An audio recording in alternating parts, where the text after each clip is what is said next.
सुप्रभात। कैसे छूटे आवागमन के चक्कर से,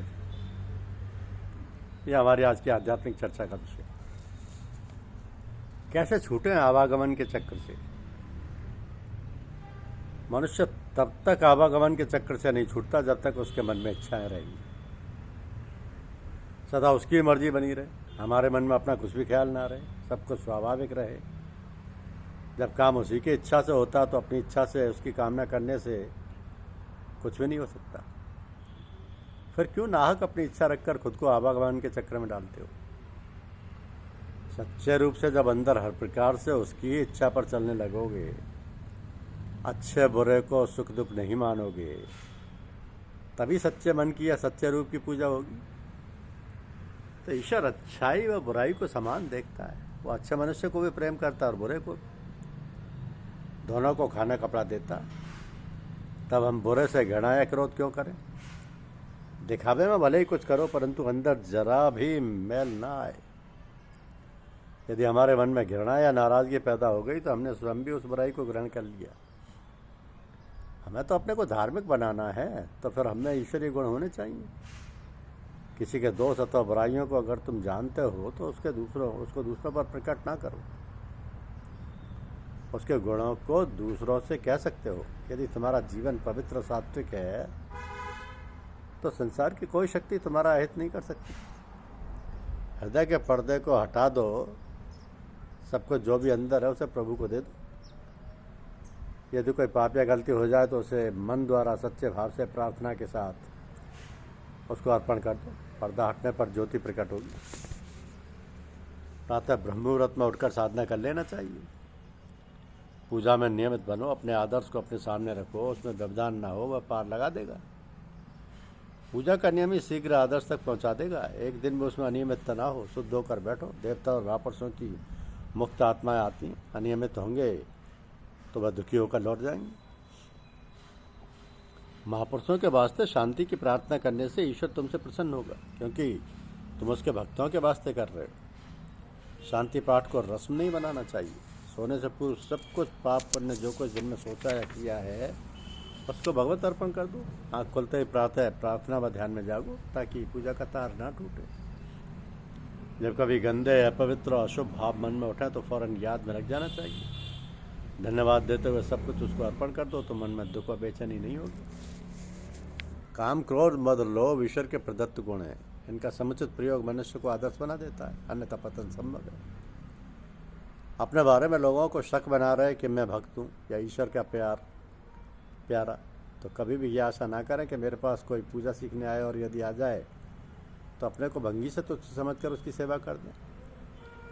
हम नाच, रंग, तफरी के लिए सारे काम शीघ्र समाप्त करके वक्त निकाल लेते हैं। सिनेमा, शहर के वास्ते हजार प्रकार के बहाने झूठ बोलकर समय निकाल लेते हैं, परंतु ईश्वर के लिए नियम से सुबह शाम आधा घंटा भी नहीं निकाल सकते। ये गुनाह है। सत्संगियों के यहाँ ज़्यादा रहना ठीक नहीं। जब कभी कुछ सेवा कार्य करें या गुरुजनों को कार्य करने का ख्याल दिल में आए तो ध्यान रहे दावत खुदा हो, कहीं दावत खुद ही ना हो जाए। धन मन और बुद्धि को भगवत मार्ग से हटा देता है। धन मन और बुद्धि को भगवत मार्ग से हटा देता है। मन उसके दास की नहीं खेलने लगता है। उसमें वासना की पूर्ति की इच्छा व अहंकार की लहर उठती है, जो आदमी को सच्चे मार्ग से हटाकर सांसारिक भोग में फंसा देती है। तो संसार में रहकर क्रोध करना होता है। ध्यान में रहने से क्रोध का मन प्रसन्न नहीं होता। बाहर से दूसरों को जहाँ आवश्यकता हो भला बुरा कहो, डांटो, फटकारो, परंतु मन में शुभ प्रेम की धार बहती रहे। ये उसी समय संभव है जब आदर्श सामने हो। किसी से कपट की बातें ना करो, कपट पाप है, उसको भोगना होगा। आध्यात्मिकता बाह्य आडंबर की मोहताज नहीं है। दुनिया में उसी प्रकार रहो जैसे मुर्गा भी पानी में रहती है। तो नींद का प्रथम भाग सात्विक निद्रा होगी, यही कल्याणकारी है। उपासना में जितना भी तुम नियमित होगे, अपने को उसको समर्पण करते जाओगे, कोई योग से चाहे जितनी उन्नति कर ले, मछली की तरह पानी पर तैरने लगे, पक्षियों की तरह हवा में उड़ने लगे, ऐसी आदमी का भी कोई भरोसा नहीं कि कब किस समय उसका पैर गड्ढे में जा गिरे। इसलिए अखलाक का दुरुस्त रहना बहुत ज़रूरी है, जिससे दृढ़ता आती है। इसके लिए याद बनाए रखना जरूरी है।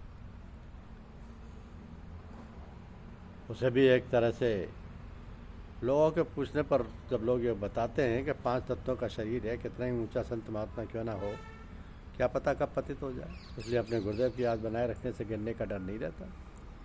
ईश्वरीय भेदों को सबके सामने ना खोलें, नहीं तो उसकी कृपा धार से वंचित हो जाएंगे। ईश्वरीय भेदों को सबके सामने न खोलें, अपने अनुचित कर्मों के लिए क्षमा मांगें, फिर न करने का प्रण करें तथा पुण्य कर्मों के लिए उसे धन्यवाद दें। जिस प्रकार पपीहा स्वाति बूंद की आशा में अपने मुंह ऊपर किए रहता है कि न जाने किस समय अमृत बिंदु मुंह में गिर पड़े, ठीक उसी प्रकार हम ईश्वर ध्यान में आस लगाए रहे, जाने कब उसके अमृत धार, उसका प्रकाश हमारे हृदय को शुद्ध कर दे। वही घड़ी हमारे जीवन की शुभ देन होगी। तो भगवान से जो कुछ मांगा जाता है वो भक्त को मिलता है, परंतु जो भक्त केवल भगवान को ही मांगता है उससे दुनियावी चीज़ें धीरे धीरे छीन लेते हैं, अंत में अपने आप को दे देते हैं। ईश्वर भक्त के सांसारिक काम सब पूरा करता है। ईश्वर से भी ऐसी मोहब्बत होनी चाहिए जिस प्रकार पतिव्रता स्त्री अपने पति से करती है। उसमें किसी भी प्रकार की गरज शामिल नहीं होती, वह हर पल में पति के गुण गाती रहती है। तो पति के मोहब्बत के सामने उसके लिए तकलीफ और आराम एक जैसे हैं। शुभ काम करना अच्छा है, मगर शुभ काम वो अच्छा है इसमें आप शामिल ना हो, तब ईश्वर की सच्ची मोहब्बत पैदा होगी और वह निष्काम होगी। शुभ अशुभ का ख्याल करना उसकी मोहब्बत की मजदूरी मांगना है। साधक को पक्का दुनियादार बनना चाहिए। भाई बहन पत्नी या बच्चों को देखने से दुनियादारी मत भूलो, और दुनियादार से बातें करते हुए अपने कवच को पहनना मत भूलो। हर आदमी के अंदर से एक धार निकलती है जो पास आने वाले हर दूसरे आदमी पर असर डालती है। संत के पास बैठने से उसके अंदर की आत्मधार तमोगुणी वृत्ति को दबा देती है, इसलिए सत्संग जरूरी है। धन्यवाद, शुक्रिया। यूट्यूब चैनल को लाइक और सब्सक्राइब अवश्य कीजिए।